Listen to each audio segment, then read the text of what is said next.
Posso? Presidente, una visita alla tomba di Tina Anselmi, che significato ha per lei in questo momento? Ma guardi, io ho sempre considerato Tina Anselmi una figura straordinaria, un gigante della Prima Repubblica, chiamiamola così, più in generale dell'Italia repubblicana, perché fu la promotrice, a lei è intestata, no, una delle più grandi riforme che l'Italia repubblicana abbia conosciuto, quella dell'istituzione del sistema sanitario nazionale. E credo che già quella da sola sia una riforma che merita il ricordo di Tina. Lo dico ancora di più in un momento come oggi, dove la sanità pubblica è sotto attacco per i tagli del governo, e io ho quell'idea che è propria di tanti di noi, per cui la sanità, come il diritto all'istruzione, deve essere garantito in via prioritaria dal pubblico e dallo Stato, perché un povero abbia lo stesso diritto a curarsi o istruirsi di un ricco. C'era questa idea, detto, quel sistema e quella riforma universalistica, no? Della sanità per tutti. Poi è chiaro che Tina Anselmi è una figura che ha attraversato anche periodi davvero drammatici, al di là del tema della resistenza al nazifascismo, alla liberazione del paese, ma penso in particolare alla vicenda della P2, il contributo che diede alla lotta al terrorismo. Insomma, davvero credo fosse doveroso per me venire qui, perché io, che vengo da una famiglia di militanti iscritti al Partito Comunista, ho un ricordo quando ero bambino, e quando comparivano figure come Aldo Moro, Benigno Zaccagnini, che era molto legato politicamente a Tina Anselmi, oppure Tina Anselmi, le parole in dialetto modenese ogni volta che compariva in TV era: quelle sono brave persone. E quindi io credo fosse giusto, soprattutto anche per il significato, ripeto, delle battaglie che Tina Anselmi produsse.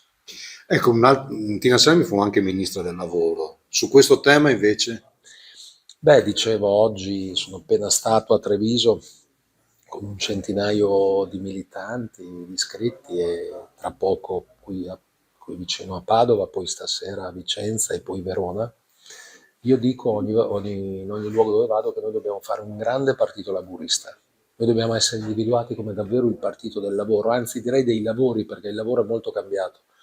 Rispetto a quando io ho iniziato a fare politica a metà degli anni '80, la società è molto cambiata, è cambiata la tipologia dei lavori, abbiamo bisogno di difendere sia un'intera generazione quasi tutta precaria, quindi bisogna che il costo del lavoro stabile risulti anche alle imprese più basso di quello precario, per cui io, invece che applicare la flax tax come ha fatto il governo per le persone che arrivano fino a 85.000 euro di reddito annuo, che non dico siano ricche ma stanno molto meglio di tante altre, avrei preferito tagliassero il costo del lavoro, ad esempio per rendere agli imprenditori che assumono con contratti stabili più conveniente farlo di quanto risulti un contratto precario. Così come dobbiamo difendere il part-time, dobbiamo parlare di part-time involontario, che colpisce soprattutto le donne.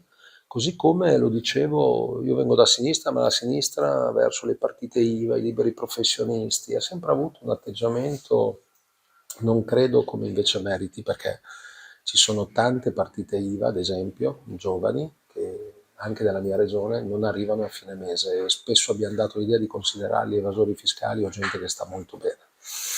Quindi, così come per le imprese, io dico sempre, quando le imprese sane e serie, lo dice la Costituzione, hanno un valore sociale, e quindi va ricordato che senza imprese non c'è lavoro. Per cui ha ragione, questo tema del lavoro è una delle questioni centrali, perché io dico sempre il PD deve tornare una forza più popolare, a partire da essere più presente nei luoghi di lavoro. Se divento segretario, ad esempio, la prima grande campagna che voglio fare nel paese è una raccolta di firme nelle piazze, nei mercati, davanti ai bar, davanti a dove si lavora, per introdurre il reddito minimo legale, perché l'avremmo dovuto fare nel governo Draghi, purtroppo quella maggioranza ha impedito di farlo, ma noi dobbiamo raccogliere le firme per una legge di iniziativa popolare, perché non è tollerabile che in questo paese ci siano ragazze, donne, uomini che lavorano a 2, 3, 4 euro l'ora. A proposito di Anselmi, lei avrebbe detto: questo non è degno di un paese civile.